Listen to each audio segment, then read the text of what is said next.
Hello, reckless writers. I want to be liked, and I think you do too. I'm Argo. And I'm Mel. Today we're talking about likeable characters on writing without a license.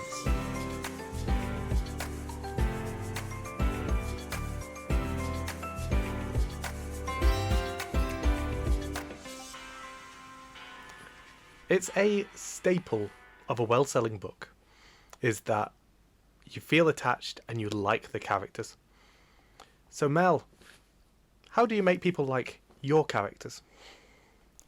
I make people like my characters by making them like me, because I'm super cute. That was a joke. Was it though? A little bit. They're not all me. And we covered that on a different episode. Check it out. Link in the doobly-doo. Is that the doobly-doo? I don't remember which one's which. The doobly-doo. The doobly-doo. How to make characters likable. I make characters likable by making them active characters. Because I appreciate people who get stuff done. And I think that other people do too. So if I see a character that isn't doing much, then I'm like, what are you doing? Whereas if they're actually like, I have a goal and I'm going to do this to achieve it, I'm happy. Maybe they'll have a wobble in the middle where they go, oh no, maybe it wasn't the right plan. But overall, generally, they're achievers. And that's what I like to see. And that's what I try to write into my books as well. They might not be successful, but they're getting there. True. So it's one of the things people don't like to see in the book is a protag who just doesn't protag. Like people like people who do stuff, even if they're terrible at doing it. Giving a character agency is just so important, but not always, because there are other things that keep a character likable. And I kind of feel mean that I threw the question away, because actually there is a model proposed by Brandon Sanderson. And it is a model. It's not one of those, this is the be-all of end-all, or this is the ultimate formula, you need to hit this. It's more of a tool for if you've got a character and you're not sure how to fix it. But it focuses on three points and three things that you've got to... You need to have at least some of it high up. If your character's not likable, chances are they need one of these three. First of which is agency. And about protagging, and about getting stuff done and being part of the plot. And you hit the money there. The other two prongs are... It's a fork, is it? It's a weird three-pronged fork, which isn't really a fork. It's a trident, a three-pronged trident. The second prong is competency, about whether they are good at what they're doing. I mean, just look at characters such as like Superman or Indiana Jones, Harry Dresden, all characters who are just good at what they do. The odds they may face will be, above and beyond, but you can't deny the core of the character. You're watching someone who knows what they're doing go about doing it. Have you encountered many characters with this? I'm actually having a big mind blank on it. I guess like my first thought is Vin from Mistborn, which makes sense because it's a Brandon Sanderson model, and this is a Brandon Sanderson book I'm referring to. Because she is just like super competent all the way through in almost everything she does that doesn't require like emotional strength. As long as it's not relationship, she is like off and away. I mean, and that's one of the aspects of it is compensate. It's not necessarily a linear slider. This is you could be really competent at some stuff, but not as others, and then that's often what leads you into the third prong of sympathy. In kind of two aspects of one, how much sympathy the character has for others. It's I think it's the cliche of the screenwriting book Save the Cat, in that your main character should always save the cat. And that by showing the audiences that they care about this animal, it's a good way to immediately show, look, these are a sympathetic character, this is a character you should like. But it also applies in the reverse, which applies more for Vin, of having sympathy for that character. If it's someone who's having a tough time with things, who is, an urchin from the streets, you feel more sympathy towards them, and that makes them more likable. But you can also feel the sympathy towards the aspects they're not competent in.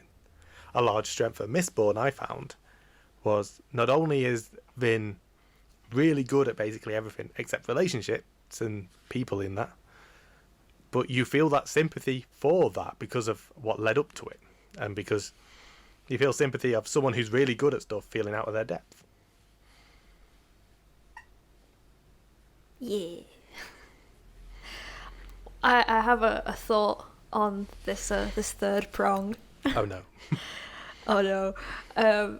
And it kind of reminds me of like comprehension tests, in that to some extent perhaps this third aspect is quite dependent on the reader and how much you as a reader are willing to empathize with certain characters. Because it's like, for a long time there's been a fear of writing strong female leads because, reading used to be more of a men's world, or so I've been taught. And similar things like this, it's like becoming less of a thing. We get more diverse characters now. You see stronger female leads, stronger female sides. You see more characters with disabilities. And I think some people interpret that as a bit of a test.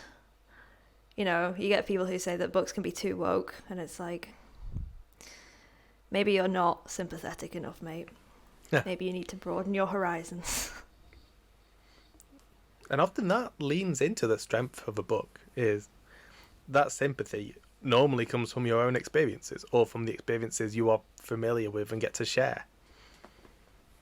That you are then showing this scenario, and people, like, the more someone else understands it, the more sympathy they will have in these negative scenarios. Which ultimately then feeds back into itself, of them liking the character more, liking the book more, and wanting to read more about it. Yeah. It can be quite difficult sometimes, because, like, as a pretty boring white author, sometimes I think, is my experience as important as someone from a more minor minority? Yeah, someone less, with an experience less broadcast and less published. Yeah. Because, like, on one hand, like, a lot of books are advertised to, like, my group, and there's a lot of writers writing for my group, and obviously I'm gonna, like, feel sympathy for them, because I'll be like, oh yeah, it's just like me, because of course it's just like me, I'm a basic bitch. But like, yeah, there needs to be more, and I feel kind of sad that I can't actively do anything about that other than support other people. So I guess that's one thing. I mean, that's the two aspects of it. Is one, yes, you support others and you support the thing, but you've also got the other aspect of very few people have the same experience. Even in your experience, or even in mine, there are aspects that apply across the board. It's like you may be, boring white, but like you are living in another country where you don't speak the language. That all feeds back into the same sort of scenarios, especially when you're writing a more speculative fiction. But that sense can be fed into whatever story you're telling. And it's that relatableness that keeps the characters feeling three-dimensional and feeling liked. But to bring us back from the tangent, there is the aspect of the model of, if your character isn't particularly likable, or if you want it just to be more likable, it's a very good troubleshooting tool that you can look at and like kind of judge where everyone is on the different levels. I know, for instance, your husband had this issue with the book he was writing, where he'd written the main character and then written the side character and found the side character to be so much more interesting and so much more likable. And using this is a lot easier to understand where that problem comes from and how you can adjust it. Not in making one less, but by bringing someone else up.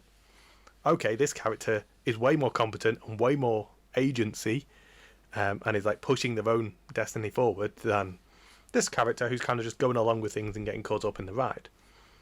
When you can look at it and go, oh, actually, do you know what? I need to make this person more active, or I just need to make them better at stuff, or I just need to give them a past we can feel a bit more sorry for, or show them being thing. You can round off the corners. You can do that, but in some situations, I think you do have to ask yourself the question of, should the side character be the protagonist? I mean, if you're on book 2, it's too late. But I know for a fact that Veronica Roth's Divergent series originally started with the deuteragonist, like the male lead as the protagonist. Oh. And she got like about... I can't remember how far she got into it, but she'd written like a significant amount of book 1 when she realised that actually she wants the girl to be the main character. And he's got a very tragic backstory. And like there's been a big attempt there made for like the sympathy vote. But it just ended up not being his story in the end, so... It makes sense. Yeah. I mean, that's always the difficult part of writing, for me at least. Is looking at what you've got planned and what you've fallen in love with and going, what do I need to do to make it better, and how much of that is going to hurt me?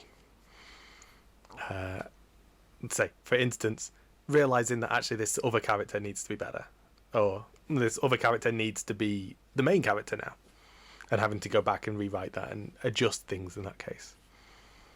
On top of, let's say, the other aspects of looking at your character and going, they're just not very likable. And working out how you're going to make this character better and more... God, I hate you, and I made you. What do I do? It's a good question. But, so, to throw the hypothetical at yourself, if you've got 2/3 of the way through your book, it's not that another side character is overshining, but it's just your main character just feels a bit meh. What should the listener at home do about it? Oh, well, they should confront the trident of 3 prongs. It's always going to have 3 prongs. But if they've done that and it's not, I don't know, it just being meh is like worse than being actively dislikable, because if it's dislikable, then perhaps they could be a great villain. It could be a good villain perspective, but just being meh, I don't know. That there's something probably quite wrong if you, the creator, are thinking, ugh. I'd be going back to the drawing board if it was me. That's possibly fair. Ditching the story. That is reasonable. Yeah. No advice there. The main thing I would do, now I've given you a chance to ramble while I thought, is I look at the character arc. Character growth is a major aspect, and it plays into all 3 of the things of watching each prong grow larger as the story goes along. Shut up. You get to watch them become more competent. You get to watch them become more sympathetic, or overcome what made you sympathetic in the first place. Or you get to watch them get more involved with things. And by looking at the character arc and looking at how this character is going to go from A to B, how they're going to improve, like, are we going to start them off not that good and then build them up to be a better competent? Is it going to start off as just some random person and end up with James Bond? Or Are you going to start with someone who's not really that involved and then gets dragged into the story until they turn around and make the chance? Because that's a lot of a character and a lot of books, and it's one of the things that gets ruined for you. The more you study narrative and storytelling, the more you realise how much this is in all media you consume. And you start picking out, it's like, oh, here's the character growth. Oh, here's the midpoint. Oh, here's where they're doubting themselves, but they'll overcome it. Especially if you go to like your standard comedies or your naughties sort of comedies. It's a lot of fun picking it out. But it does ruin the experience forever. But it does make your writing stronger if you can pick out these things and you'd be like, oh, this is what my character needs. And we'll probably cover arcs in another episode, because there is a whole world of depth to them and how it can be applied to different aspects. To throw the question at you, do my characters have to be likeable? Yours specifically? I'm a hypothetical author. Yeah, okay. I feel like that's a dig. No. I'm going to ignore it. My characters don't have to be likeable. No. I've read and enjoyed books where the characters are not likeable. However, it's not been many. There are very few books that I give up on, but having like a full cast of dislikable characters is sure to like make me give up on it. Unless it's got something else going for it. For example, if it's a horror and I'm expecting them all to get brutally murdered at some point, and then I get like some kind of vengeance fantasy. It's not what you were expecting, was it? No, it wasn't. No. Yeah. Well, that's one. Yeah, that's one. And the other is like if there's some kind of like mystery, like a psychological mystery about the character.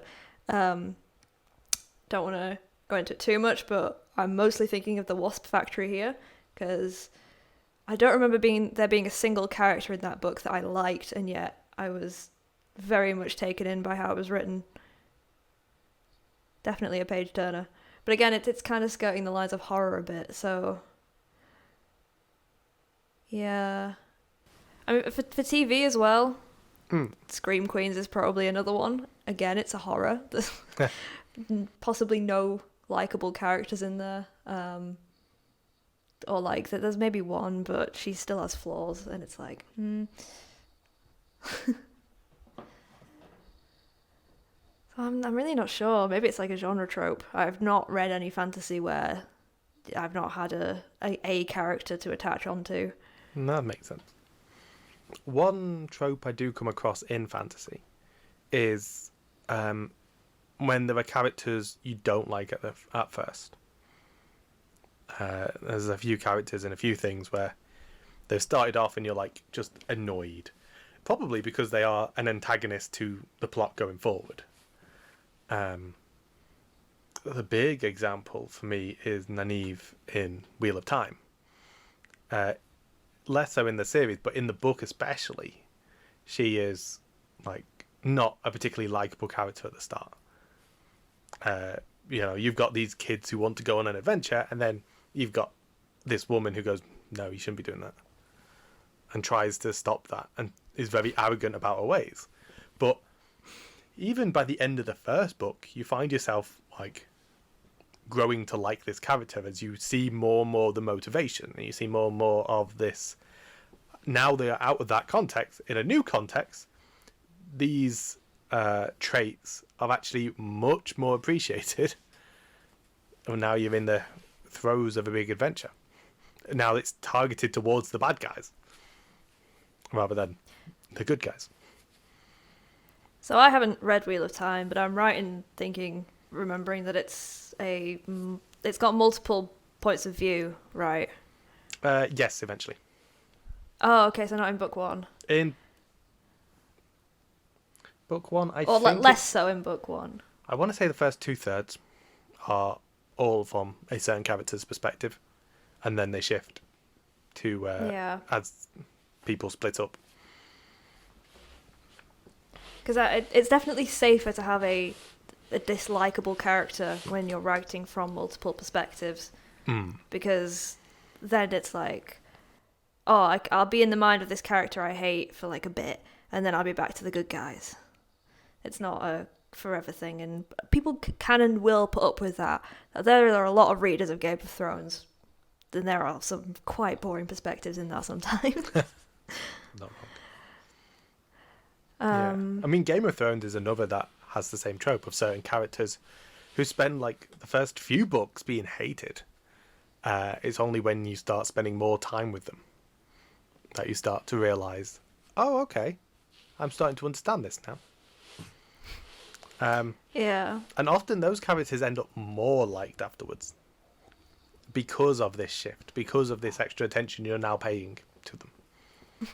Like enemies to lovers, but reader. So we've talked about how to make characters likeable and talked about why characters should be likeable. But what would you say are some traps we can avoid falling in to making our characters unlikable? What should we be avoiding? You should be avoiding worrying too much about making them super likeable and accidentally making a Mary Sue. That's reasonable. Yeah, if your character's too perfect, I'm definitely hating them. Even Gandalf. He's got his own flaws. He should have sent the eagles immediately. That's a topic for another podcast.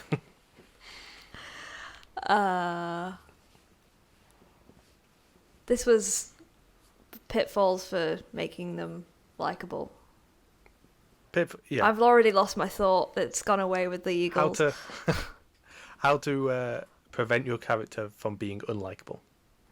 Unlikable by accident. Yeah. What are the pitfalls? I'd probably be wary of cliches, and that's a bit of a plot thing, but it can rub off onto the character because it's things that the character is doing sometimes, and they get attributed with like the character's personality, so struggling to think of a good one. I don't know, I guess like a typical teenage girl romance book, you know, you've got the good boy and the bad boy, and after a while, like, some of those love triangle tropes just don't do well. Yeah, it's hard to... If a character comes across as 2D, then it tends to not be as likeable. You start to just associating it with, oh, this is just the cliche, that's it. And even if those cliches are useful, it's worth adding those extra depth. It's worth showing a bit more beyond it, and suddenly you'll break out of that. Even if they're 80% cliche, having that extra 20% really makes a difference. Yeah. So I guess what I'm trying to say, to sum it up, is like to question how your character is behaving in certain situations. Like, are they being active? Are they succeeding enough? And are they sympathetic? It doesn't have to be all three of those at the same time. But also, is this a really obvious thing for them to do? Like, there's a lot to think about. And obviously you don't want them being too weird either. So you don't want to be like surprising the reader at every opportunity, because then it's just going to be like, is this guy human? Yeah. Like, you get away with a lot more in real life than you do in fiction. Yeah. I guess another thing to think about would be maybe like, not everyone shares your pet peeves and values, and to maybe expect beta readers and other people not to like have the same opinions on your characters that you do. Maybe your character will do like something that you thought was, you know, not that bad, or, you know, not that obvious, and then it turns out that another reader will be like, wow, this guy's a raging misogynist. And you'll be like, what? So I guess to be careful, like, as writers, we're still people and we should always be learning, and maybe you'll find out things about yourself through fiction, and that's not a bad thing. I mean, I think you're right on the money there. Example being, you'll see it on the internet so many times, of the poll of, oh, which is your favourite character in this? And there's always a spread. Even if someone wins outright, there's always a spread of, sometimes your character just won't be liked. And sometimes your character will be loved. But that's all we have time for. So I'm going to be hated and end the podcast. I mean, we'll be back in like the next episode, but for now. So we will see you all next time. And don't forget, you don't need a license. You just need to write. Sometimes there's an easy segue to end an episode. Other times, I'm just forcing it. We'd be sat here for like 3 minutes if it was up to me.